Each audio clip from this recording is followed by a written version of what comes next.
Hey folks, just as we're about to start filming here, look at this. It's raining again. Sun's trying to break through, but we're going to get another downpour shortly. Black clouds above us, really ugly looking ones too actually. Anyway, a quick one. Citrus trees, I want to come under here actually. This time of the year we've got citrus gall wasp, and a lot of you have been asking about the citrus gall wasp trap. We just got it back, and for those who haven't used it or know about it, it's a trap that's specifically designed to lure and catch the citrus gall wasp insect. So stopping it from getting into your tree and infesting it and causing that swelling that occurs on the branches. And what happens there is the tree starts to feel a little bit stressed, drops a few leaves, starts to produce more flowers, which sounds great, but long term it becomes quite gnarly and really ugly looking, and eventually reduces the lifespan of your citrus trees. It normally affects lemon trees, then orange trees, then limes, and it goes down the scale from there. Also, thought we'd just come back and touch base on this little one here. This is the one that got eaten by the rabbits. We're standing in front of our catnip garden bed with citrus trees and a few irises.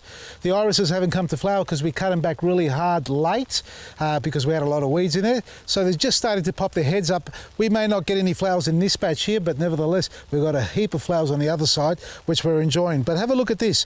This is the tree guard that we placed around the base or around this tree that got demolished by the rabbits. I haven't cut the top off yet, which is what I'm going to do now.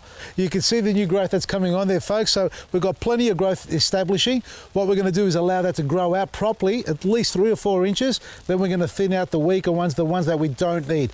If you've got a tree that's defoliated or it's been stripped or it's dropped its leaves for whatever the reason, do cut it back. That's a great way to start. And now with the warm weather and the stupid rain, your tree should start to start growing really well.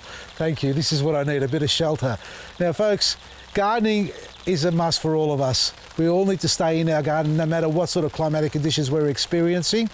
Even with this wet weather, my whole property, as you've seen in early episodes, is underwater. Not completely underwater, but it's really wet underfoot. There's not much I can do. These sort of beds here that are slightly elevated are great. And if you've got raised garden beds, they're great as well.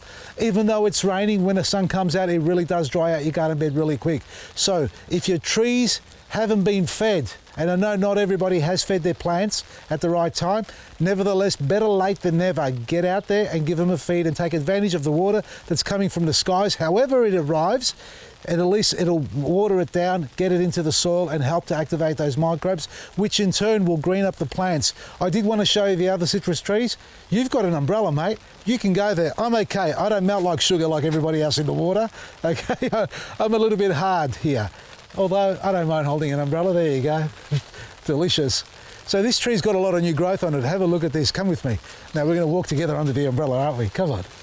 Have a look at this. This is great. So the new growth is coming on. We've had some really rough weather, as you know. I've spoken about this in the past. The new growth is good. It's got a nice vibrant green colour on it, as all of them have around. Even that one there that got eaten by the rabbits, it's coming back good as well. So the young trees, I'm not too concerned. As far as their productive side of things, I'm more concerned about them staying alive and growing big, strong and healthy. I'll show you quickly the ones in the pots and the espaliers, and then the last ones I'm going to show you, he's not happy about this, the last ones I'm going to show you is down the far end that I didn't fertilise, to show you what it looks like this time of the year, a citrus tree that's malnourished and overwatered. Have a look at these. Look at the pools there. Now this subsided. Now this whole area, 2/3 of it was underwater because of the heavy rainfall we've had. But look at the trees. So we've still got a little bit of leaf curl. That's the old foliage, and I'm not stripping that off as Daniel has on his lemon tree. I'm quite happy to keep it on there like that for now. New growth is coming on, all of them. Have a look at this. So trees, citrus trees need their water. They're big feeders and big drinkers as well, but they need good drainage. Now the base is sitting in water. It's not suffocating because we're using our grow pots here, which is fantastic for it because it breathes all the way around. You can grow your trees in these 500ml grow pots quite easily.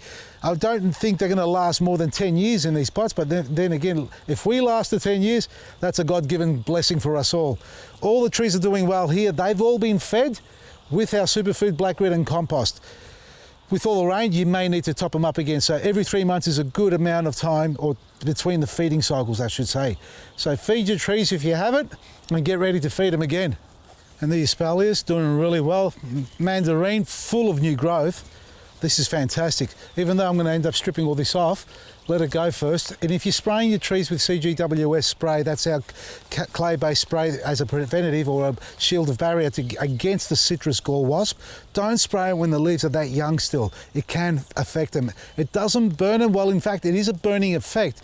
It's not a chemical of any sort. It's a clay-based powder, but it does suffocate that new growth. It's still too young to be sprayed. So allow it to grow larger before you apply it. Otherwise, hang your citrus gall wasp trap on the trees.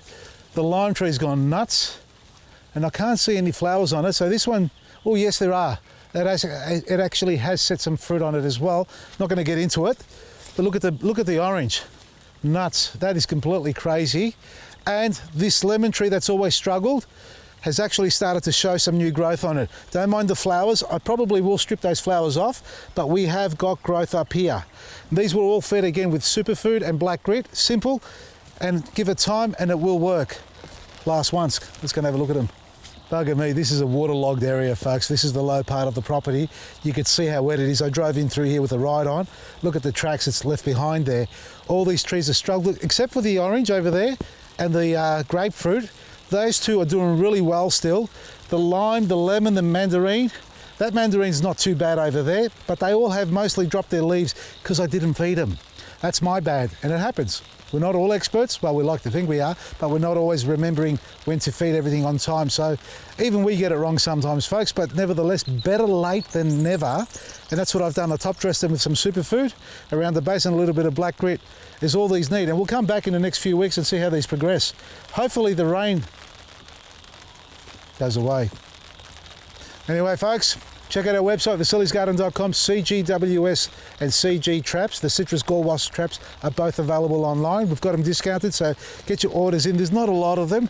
It's really hard times to try and get products in with shipment and all that, so we've got about 100 traps available if you're looking to get yours, and each pack has 2 traps in it. Will last you up to 10 weeks. It's similar to our Fruition fruit fly trap with a different lure inside, specifically for the citrus gall wasp itself to lure and catch that. Get that onto your trees if you suffer from citrus gall wasp, lumps and all that, and spray your plants as well as a preventative, and don't forget to feed them. Check out our website, vasili'sgarden.com, for everything you need every day. From me, Vasili, Maresi.